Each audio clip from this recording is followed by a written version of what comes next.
chapter, we will be discussing about traders, kings and pilgrims. So, we are dividing the chapter into three parts and we will be discussing about them separately. So, they were inevitable part of the society. We cannot mark a distinguishing line between them. They are interrelated. They are related to each other, but even then point wise we will be discussing about them. First, we will start with trade. When we are discussing about the trade, first we need to see which all are the items that were very much popular even in the foreign market, and Indian traders or the foreign traders, those who are coming to India, they used to use those items mostly for business purpose. Even in India, from one place to another place, they are using these few specific items for trading. Though trading, the items of trading, they were massive in number. It is not possible in a very short space to specify them. But even then, few of them, they actually got very much importance even in the foreign market as well as in every part of India. So, mostly what we have seen, that traders, they are trading northern black polish ware. They, in northern side, this type of a particular type of a pot was very famous, and we have found evidences of these particular type of potteries in various part of the subcontinent, that gives us a clear glimpse that this was a very favorite item for them to trade, to take it from one place to sell it out in another place and to make some profit. Traders may carry them from one place to another for trading purpose. South India was very famous for gold, precious stones as well as paper, spices. Paper here I must mention it separately, because paper was known as black gold. It was termed in that when it was a very popular trading item even in the Roman countries. The traders, even Roman traders, when they are visiting India, they are taking back paper with them, as well as even Indian traders, they are taking paper as a selling item to various countries of the South Middle Asian countries. And also we have seen that the traders, they carried all these goods like gold or special stones or paper and all them in the ships. They are just and they are now taking to their respective territories to sell them, to trade them. These traders, what we have seen, that they are mostly dependent on southwest monsoon winds for their sailing. So they need, because most of them, as they use the sea route to travel, they used to wait for this trade wind, that is monsoon, so it is known as monsoon based trade. The time that monsoon winds are blowing, those time period, they found that it is very easy for them to sail from their place to India, and mostly the coastal region of South India was very favorite place for these foreign traders to come to India as a gateway. Traders, they explored several sea routes. Some of these are followed to the coast mostly. There are other across the Arabian Sea, and some of them we have find that they are in the Bay of Bengal, depending from the places they are coming. As like we have seen that even Chinese travelers, the travelers from Myanmar or Burma, they are preferring Bay of Bengal, and the people from Italy or Rome, the traders, they are preferring the sea route that is coming to through the Arabian Sea. We have seen that, and naturally as they are carrying lots of loads on their ships, they are very strong, sturdy, and huge in size, that they can carry whatever the trading item they want from India, or they want to trade with India.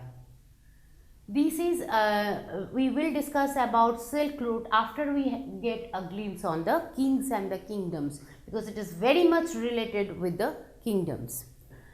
Here in southern part of the country, we have seen that Mohenjo are the group of authoritarian people, those who started controlling all those coastal areas. Mostly the reason was that these region, the coastal region, they are very much enriched with trading products. People are coming here, naturally the traders, those who are coming to India, they are gifting, it is not tax, but they are bound to give some gift to the local rulers in terms of doing a favorable trade in the particular area. So these people, some people, they got their power in their hand and they started ruling these coastal regions mostly. And we have seen over the period of time, these rulers, those who are controlling the coastal part, they have continuous fight between themselves because they wanted to control the trading towns or cities mostly. Now these people, what we have seen amongst the river valleys, as the Kaveri river valley was very much fertile, so they started, the kings, they started controlling all those river valleys also for to get their foods and all. And the Sangam poets, they have mentioned the Mohenjo. It is a Tamil word that means three chiefs. Three chiefs means they are from Cheras, Cholas and Pandyas. These three rulers, they started controlling the entire, mostly the entire coastal region, though in between sometimes some other, the name of some other dynasties or some other rulers also we found there. But the most important three, those who controlled the coastal line for long time they were Cheras, Cholas and Pandyas. Each of these three chiefs, they have two centers of power.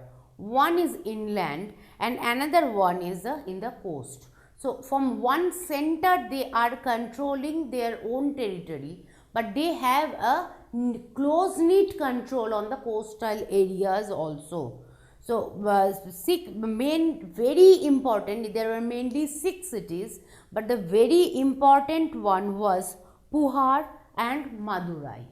Puhar was in the Kaveri Delta and Madurai Madurai was the capital of the Pandyas. And Puhar or the Kaveri Patnam, that is a port of Cholas. They even started controlling the way out, the ocean way also, to control trading completely, to have control of our trading completely in their hand. Now, what these traders will be expecting from these kings? The natural expectation is they must have protection from the outside robbers. They must be able to sell out their products, whatever they are bringing for trading, and they must have a peaceful agreement with the local administration. So naturally, those who are providing them these facilities, they were the most popular one. These kings, they are not fixing any taxes. Rather, these people, the traders, those who are coming, first they need to give some gifts to this local administrator or the ruler to please them, to get that right that they can do some business in their land. What in reverse they are getting that security and safety of their products and their money, whatever they are gaining by trading. Nextly, we have seen that many poets of Sangam literature, they praise all these chiefs, those who often rewarded them by precious stones. So naturally, we have seen there is a social connection with these traders and the common people. So naturally, and the person, the administrator who is controlling the entire chain, he is the most powerful one in the society. The Cholas, they are given this, they are giving gifts like gold like precious stones, even like golden chariots, and animals like elephant or horses. All these were they are gifting to the king by the names of gifts. Uh, Around 200 years after, we have seen that one particular dynasty, it started controlling the central Indian part mostly, and they are known as Satvahanas. And they were about the Satvahana ruler. We come to know about from an inscription written by a lady, by a queen. Her name was Gautami. Gautami Balasri. Gautami Balasri's son, who was renowned as Gautami Putra Satakarni, was the famous king from Satvahanas, and who started controlling not only the coastal region but as well as the Silk Route also. Now we will discuss about the Silk Route. What is Silk Route? Silk was an item that was invented.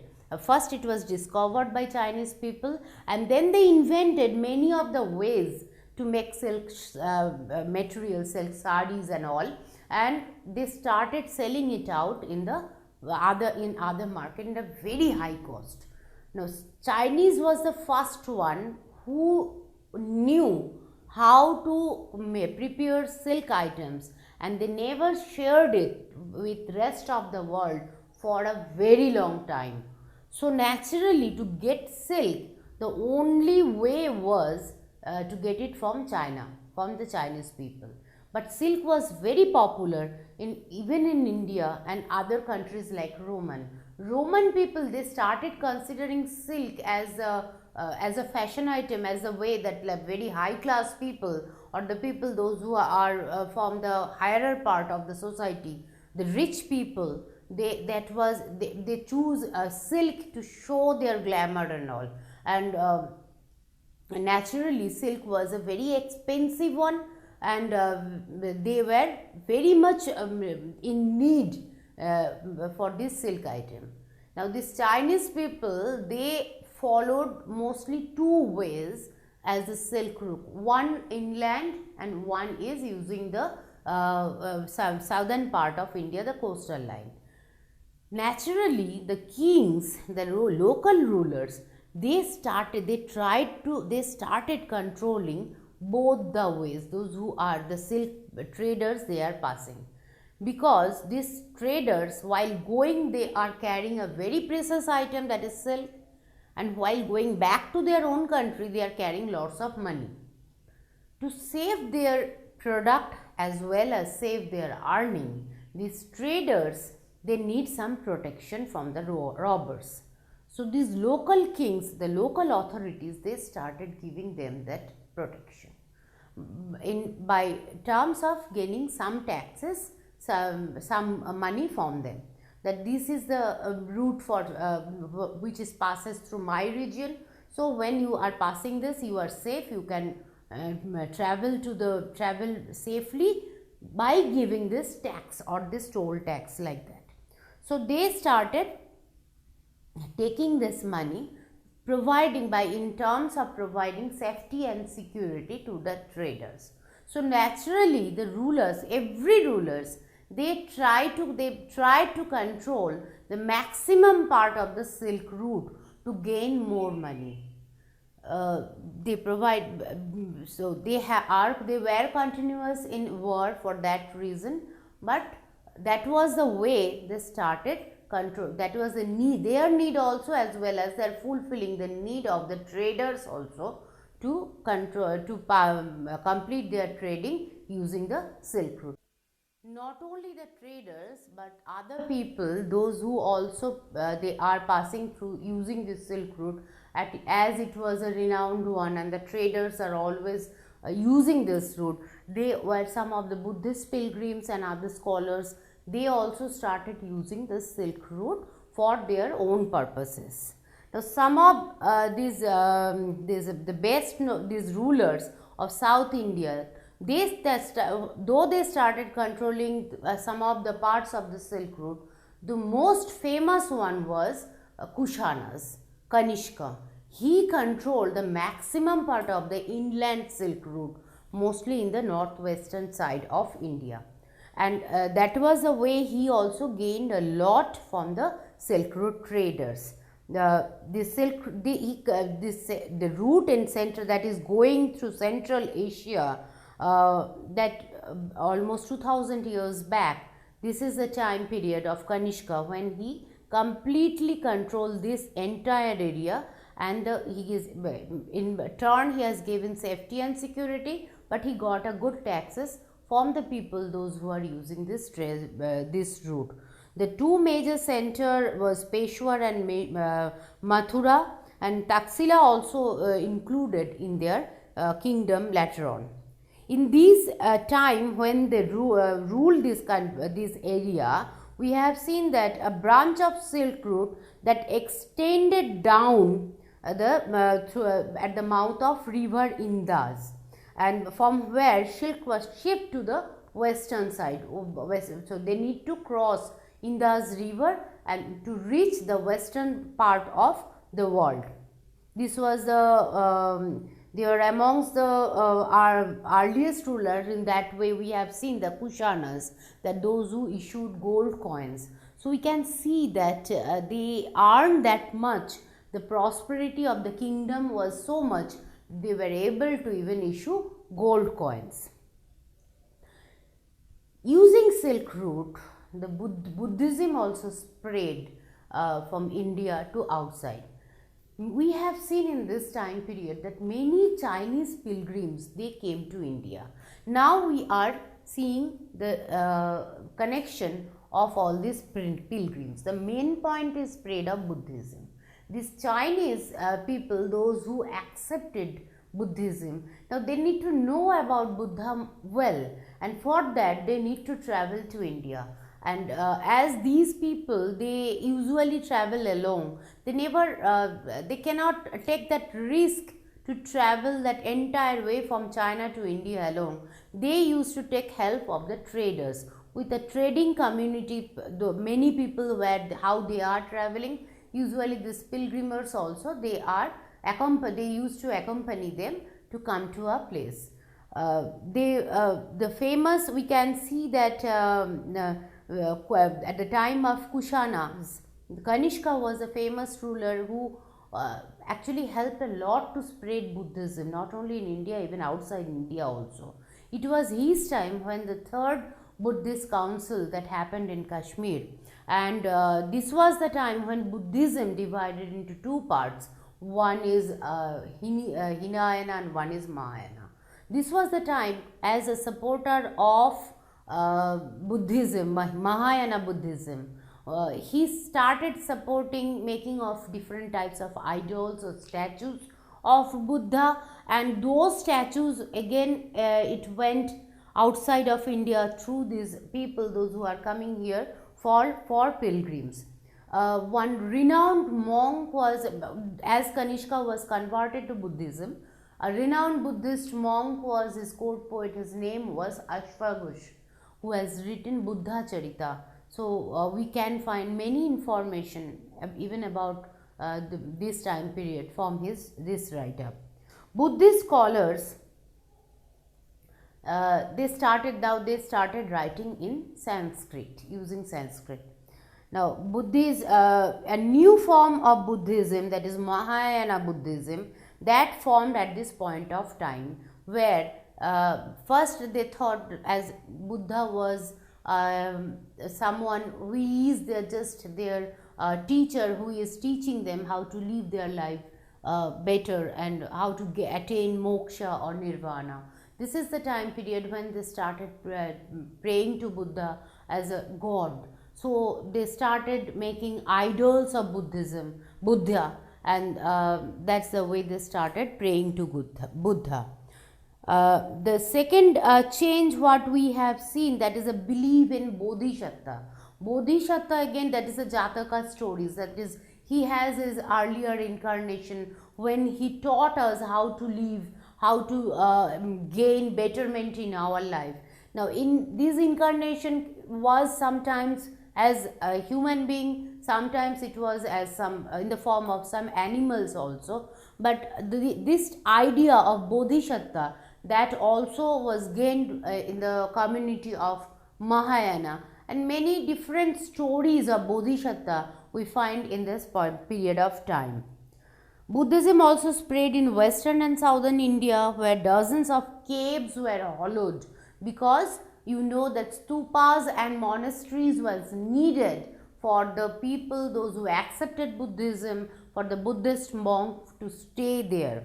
Most of these caves we have find that they are on the way of the crossroads of North India and South India. Many queens, kings, and sometimes big merchants and traders, they appointed their slaves or their work person to make all these monasteries or the caves for the Buddhist monks. Buddhism also spread southeastward, like in Sri Lanka, Myanmar, Thailand, and some part of Southeast Southeast Asia, including Indonesia also. The older form of Buddhism, that is known as Theravada Buddhism, it was also popular in some of the areas, but mostly Mahayana Buddhism was spread out in everywhere wherever the new concept of Buddhism was accepted. Now it is a need to discuss that why these pilgrims they came to India. So these pilgrims, now they need to know about their religion and their India. Pilgrims are the men and women who undertake journeys to the holy places in order to offer worship. So the place where Buddha born or Buddha achieved his moksha, or all those places were very much popular for these pilgrims to visit, and they need to know. Best known pilgrims at this Buddhist pilgrims at the time period was Fahian.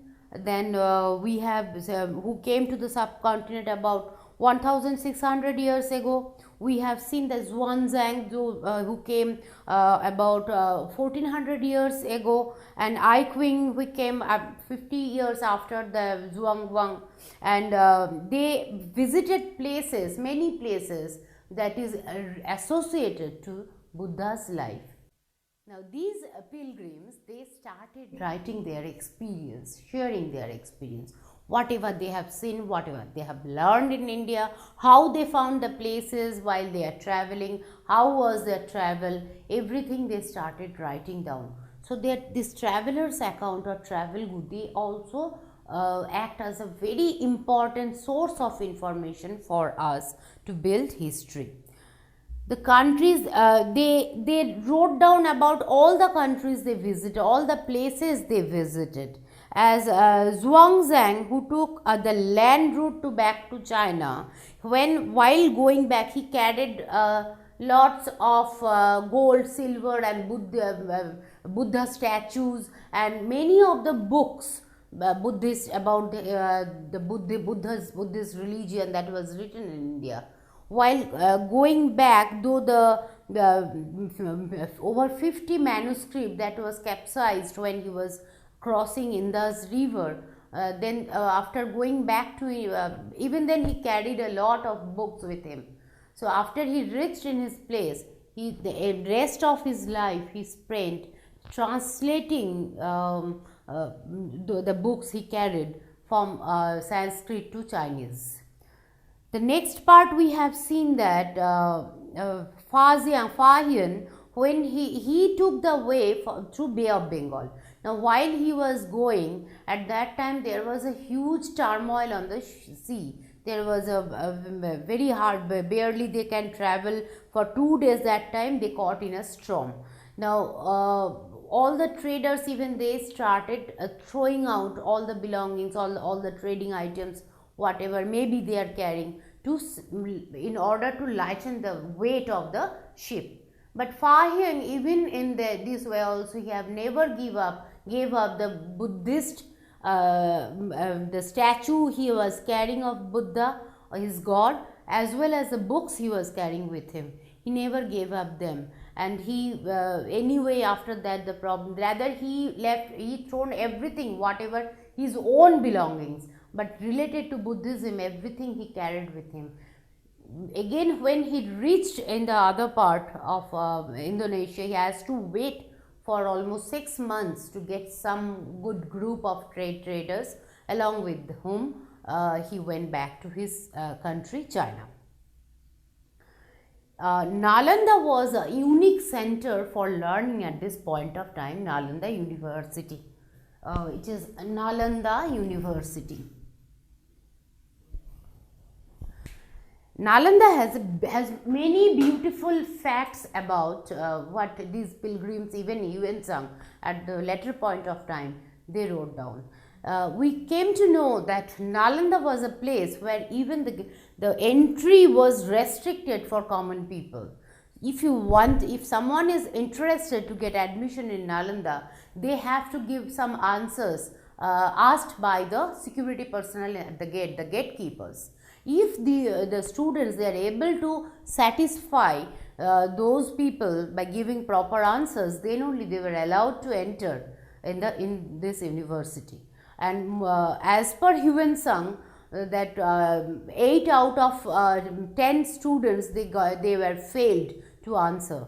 That was the type of question we can see. It was a very renowned university with a huge stocks of books at that point of time, and it was a dream for every pilgrim, you can say, students at that point of time, were interested and eager to learn about Buddhism, to learn it from Nalanda University. They spent lot of time here in this university to learn properly Buddhism, and then went back and spread it in their own areas, own territories.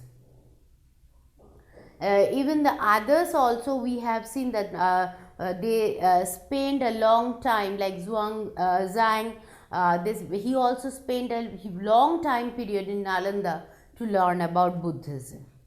This was one side of spreading, using Buddhism, the pilgrims mostly from China, those who came to India. The another part what we find, that is Bhakti movement. This is the time when worshipping certain deities that was very much prominent in the society. God and goddesses like Shiva, Vishnu and Durga, they got the prime attention in the social system, in the Hindu social system. Now different incarnation of Vishnu also, these deities, they also was worshipped by the common people.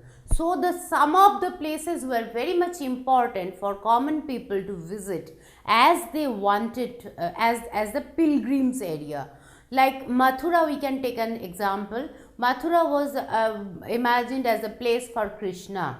So it was a pilgrim city. As a pilgrim city also, it got its importance, and people started visiting Mathura, turning it as a major trading center as well.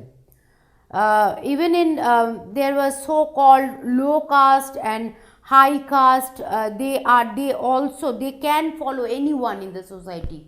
They can follow bhakti. So bhakti is something that comes from the heart of the people, that to pray God. So it cannot be based on anything. At the same time, naturally, so this pilgrim also was not concentrated for a particular sector in the Hindu society. It was spread for all and everyone. We can even see in this period of time that there is a beautiful influence, a very good influence of Buddhism on Hinduism, as well as with the influence, some influence of Hinduism only. We can see that Buddhism also started, the people, they started following a new trend, that is Mahayana, that they started praying to a statue, where statue of Buddha, idol of Buddha, where idealism was not there before. Even in Hindu religion, we have seen that very strict caste system was no more prevalent. It was there, caste system was there in the society, but God was not only meant for the higher class people, He was meant for all. As people started learning about Bhagavad Gita, where Bhagavan Krishna told Arjuna that everybody is same in the eyes of God. So they can follow, they can do their work and they can get their result. Here there is no discrimination about that in the eyes of God. So people started learning about them. And as a result, even different pilgrim center for Hindus also we can find at this point of time. So bhakti, that word came from Sanskrit word that is vaj, that means to divide or share. So they suggest that inmates a two-way relationship between God and his between the God and their devotee, the deity and the devotee. So in one way, devotee is praying to God and deity is giving something, accepting that relationship, that the devotee is praying, giving that importance to the deity. There are several stories on the literally where they are showing that whenever someone is doing some good deed, they are gaining it back, they are getting it back from their deity as a in the form of reward, or anyway deity started staying with them also. Like the different stories we can find at this particular point of time. As the deities was very special for the devotees, so deities cannot stay always at the same place where the devotee is staying. They need a special house for them, where all the devotees they can assemble, they can pray. So time for their own houses, they are known as temples. So Hindu deities, they are staying at temples, and different kings, they started making many temples in India at this point of period of time. We will come about the temples in our next chapters, later chapters, where we'll find that even the pilgrims, Hindu pilgrims, they are moving from one place, they are coming from one place to another place just to visit a particular temple, just to visit a particular place where God is their God, their beloved God, whom they are devoting. This God is living. Hindu is a word that actually it is like the term India. Hindu also came from Indus river. From that the word Hindu derived, and it was Arabs and Iranians who lived in eastern side of the river, and their cultural practices and cultural religious beliefs also, it was anyway influenced by these type of ideology, and people started following them. So in this chapter what we have seen, that trade started controlling the society. Even the kings and kingdoms like the Movender or the Satavahanas, what we have seen that they were actually in try of control, they were actually trying to controlling the trading system from where they can gain the maximum benefit. Traders started controlling the entire social system. Pilgrimers and pilgrims, they actually given a boost up to those traders, because all these pilgrim centers ultimately it turns to the trading cities for the traders, and naturally all the kings, the kingdoms, they started controlling the pilgrim regions also. This was about this chapter. Thank you.